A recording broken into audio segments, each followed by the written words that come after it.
এ পর্যায়ে আমরা রাজধানীর খিলক্ষেত এলাকায় যেতে চাই। সহকর্মী রঞ্জন শান্ত সেখানে আছেন। আপনি সকাল থেকে যেমনটি রঞ্জন দেখাচ্ছিলেন, খিলক্ষেত ফুটওভার ব্রিজেই খুব সম্ভবত আপনি দাঁড়িয়ে আছেন। মানুষের যে চাপ, যে জনস্রোতের কথা বলছিলাম, এখান থেকেই দেখে বোঝা যাচ্ছে স্পষ্ট।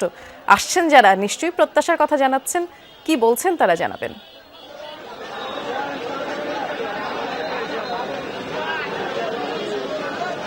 প্রত্যাশার শেষ নেই। এই যে জনমানুষের ঢল, বাংলাদেশ জাতীয়তাবাদী দল বিএনপির ভারপ্রাপ্ত চেয়ারম্যান তারেক রহমানের স্বদেশ প্রত্যাবর্তনকে ঘিরে, সেটা এক কথায় অনন্য, অসাধারণ।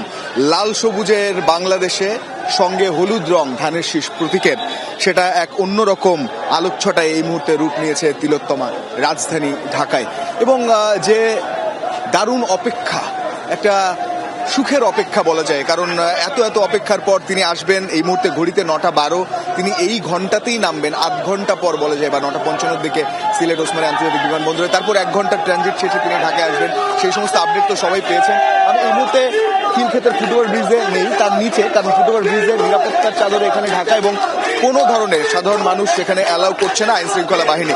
কিন্তু এই যে অঙ্গ স্বেচ্ছাসেবক দল, ছাত্র দল, তারা প্রত্যেকে নিজ নিজ ব্যানার নিয়ে এক অন্যরকম উল্লাসের স্লোগানে মেতেছে। এখান থেকে কিলোমিটার 2 দূরে 300 ফিটের সেই মঞ্চটা প্রস্তুত। বিজলি কেবলস এর স্কিন কোটেড ইনসুলেশন, আগুন প্রতিরোধী। বিজলি কেবলস, নিরাপদ আজীবন। সেখানে অনেকে হেঁটে এখনো যাওয়ার চেষ্টা করছেন, এবং অনেকে এখান থেকেই তাকে, এই যে আগমনী পথ তার, সেই পথে দাঁড়িয়ে তাকে বরণ করে নেয়ার যে চেষ্টা, সেটায় আছেন।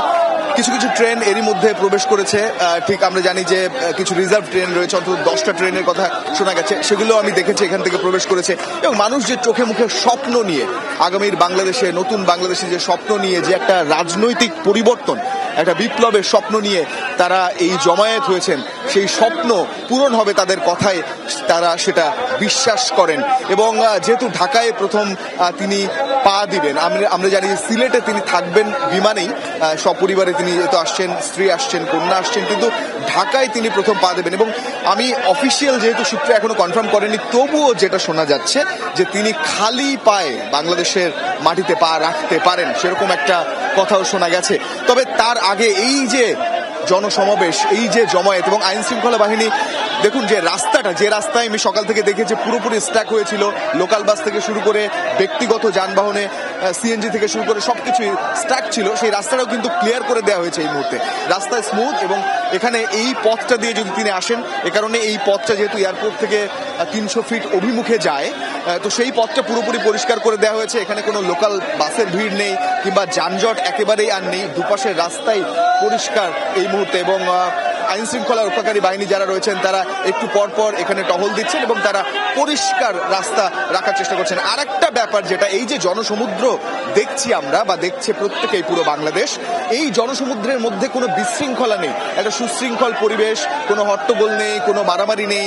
আমরা জানি এই ধরনের জমায়েতে সব সময় বিশৃঙ্খল পরিবেশ তৈরি হয়, অনেক ধরনের ঘটনা ঘটে। কিন্তু এই যে একটা আগামীর বার্তা দিয়ে বিএনপির ভারপ্রাপ্ত চেয়ারম্যান তারেক রহমান আসছেন দেশে, তার নেতাকর্মীরা সেটা সফলভাবে যাতে হয় সেভাবেই পালন করার চেষ্টা করছেন, সুশৃঙ্খলভাবে যাতে হয় সেটাই করার চেষ্টা করছেন। এবং কি দারুণভাবে লোকজন হেঁটে যাচ্ছেন, এত জমায়েত, কিন্তু কোনো উচ্ছৃঙ্খলতা নেই।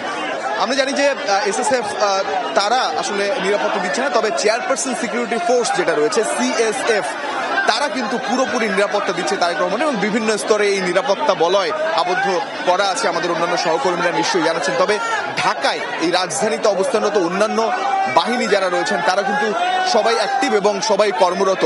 এবং এই যে দীর্ঘ যাত্রা, দীর্ঘ লাইন, এটা কিন্তু স্বপ্ন। অনেকেই আছেন যে হয়তো দেখতে পাবেন না এক নজর, তবুও যে স্বপ্নটা তারা দেখেছেন এই দু চোখে, সেই স্বপ্নটা পূরণ হবে, সেই প্রত্যাশা নিয়ে তারা এসেছেন।